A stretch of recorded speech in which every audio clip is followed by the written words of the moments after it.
7 events, 2 more world records, and 2 of the biggest upsets of the Olympic trials so far. It's Wednesday, July 2nd. My name is Peter Bush, and this is the Morning Swim Show. Let's get right to the action from Day 3 at the U.S. Olympic trials in Omaha. The night kicked off with the semifinals of the women's 200 free. It took a 158.6 just to make the top 8.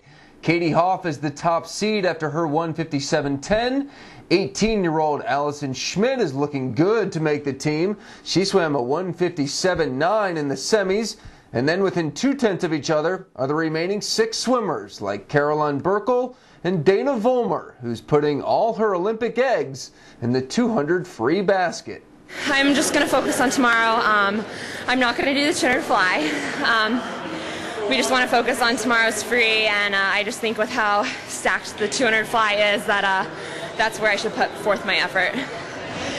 It was a lot harder than I would have liked it to be, but I knew it was going to be tough, and everyone finishes really well, so just did the best I could. It was a good race.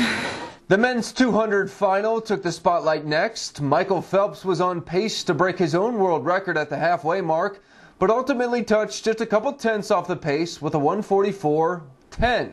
Still obviously an incredible swim. Afterwards, Phelps was already looking forward to the Americans' 800 free relay prospects. Yeah, that's by far the fastest 200 free field I've ever been in, including Worlds, the Olympics, everything. The potential of the excitement that we could have, at the Olympic Games with our 4 fastest guys. Who knows what we can do? That's definitely a very exciting event, and something that I think is going to be a great race. Peter Vanderkay, who visited the Morning Swim Show just a few weeks ago, was second in the event. The other 4 guys who made the team via the 800 free relay were Ricky Behrens, Cleet Keller, Dave Walters, and Eric Vent. It's so hard to put into words. Growing up, I remember watching the 92 Olympics, 96 Olympics, and some of the funnest memories I have from those 2 games are watching, guys like Ryan Berube or Gary Hall just anchoring these relays, winning it. One quick note, Ryan Lochte qualified first for the 200 free finals, but decided to scratch the event to focus on other events. However, Lochte will almost certainly be on that 800 free relay in Beijing. Now let's move on to the women's 100 back final. 2 huge storylines here. First and foremost, we saw the first 58 in the history of the event. The Golden Girl, Natalie Coughlin, showed she's clearly the one to beat in Beijing after touching the wall in a 58.97 to erase her own world record. After yesterday morning swim, I knew I could go 58. I was a little bit more tired than I thought I would be going into finals tonight, and I'm so glad I got through finals because this is my first double of the season. I haven't really been practicing this, so it was tough, but I think I'm over the hump of the meet, and it's all downhill from here. And the women's 100 back also provided one of the biggest stunners of the meet so far. She broke the world record in her prelim swim, but Haley McGregory did not make the Olympics for the 100 backstroke. McGregory wound up 3rd with a 59.42. Remember, McGregory was 3rd in both backstrokes at the 2004 Olympic trials. So a heartbreaking case of deja vu for her. On the opposite end of the emotional pendulum was Margaret Holzer, who made the Olympic team by touching 2nd with a 59.21. The men's 100 backstroke was almost a carbon copy of the women's race, a world record and a major upset. Aaron Pearsall won the event with the fastest time ever of 52.89, lowering his own record by a tenth. The smart money was on Ryan Lochte to finish 2nd, or at least in the top 2, as well in this event. But Lochte came up short, touching 3rd with a 53.37. Instead, it was Matt Grievers, yes, another recent guest on the Morning Swim Show, coincidence, who used his 6'8" frame for a long reach to touch 2nd. And after the race, Pearsall talked about what that race meant for him, and Grievers about what it meant for his family. I know they didn't want to put the pressure on me, but they really wanted me to make this team. They didn't want to say it outright, but kind of look at relief and kind of happiness on that face, on all their faces. I'm speechless, really. I think it put a lot in me, back in me. And I'll sleep well tonight and get ready for the 200. What do you mean by that? You feel locked back in? Talk about that. Well, I mean, that's a fast field, you know, no doubt about that. And you know, I was glad I had a good race. Came out on top. That was really good. It was great.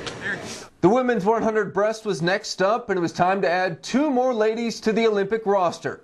Jessica Hardy bounced back from a subpar semifinals to win the event with a 106.87. And afterwards, she talked with our own Brent Rudemeller. You were out under world record pace, 30.53. Was that the strategy? Yeah, I always fly in high, I guess is my typical race strategy, and Liesel's back half is so much stronger than mine, and I knew I had to be out a lot faster than her to even come close, so I'm just happy I made the team. The second spot went to Megan Jendrick, who touched in 107.50, just 1/100th of a second in front of Tara Kirk. I feel amazing. You know, after just missing it by 11/100ths in 2004 and retiring from swimming, it just feels amazing to be back on top now. Michael Phelps was back in action in the very next event, the men's 200 fly semis. Phelps cruised to the top qualifying time of a 1:54.02. But the real race to watch is going to be who will be Phelps' American sidekick in that event at the Olympics. Right now, Davis Tarwater is seated second, and Gil Stovall is third. Fresh out of his semi-swim, Stovall talked about how he's matured since the last time he tried to make the Olympics. I had no idea what I was doing in 2004. I was a young buck out of high school. I was like a deer in headlights. It was just going all out and hanging on and swimming a lot smarter, a lot stronger now. And the final race of the night was the semis of the women's 200 IM. Katie Hoff came ever so close to the American record with a 2:09.94. She's the top qualifier, while Natalie Coughlin is third. We could see an epic battle between those two tonight. Speaking of Coughlin, we're leaning on her for a little perspective tonight. Here's a soundbite that stood out to us about just how taxing this Olympic selection can be. I don't know if it's just because I've gotten older and I know a lot more people on the team, but I feel like this is the most emotional meet I've ever been to. And, you know, I watch the women's 100 breaststroke, the men's 100 backstroke, the men's 200 free, and I'm cheering for so many people, and there's only a couple spots, and it's really, really difficult. You know, I wish there were so many other people you could put on the team, but there's limited room, and I'm really glad that I stamped my ticket to Beijing. I got that over with. I feel like a huge weight has been lifted. Yeah, it's just an emotional, horrible meet in so many ways. So that's it for our look back on day 3. Now let's see what's on tap for day 4 final schedule. First up will be the men's 100 free semifinals, then the finals of the women's 200 freestyle. And then it will be the finals of the men's 200 fly, followed by the semifinals of the women's 200 fly. Next up will be the semis of the men's 200 breaststroke, and the final of the women's 200 IM caps off the night. So who will be the buzz of the swimming world after those races? Well, come back tomorrow to the Morning Swim Show and find out.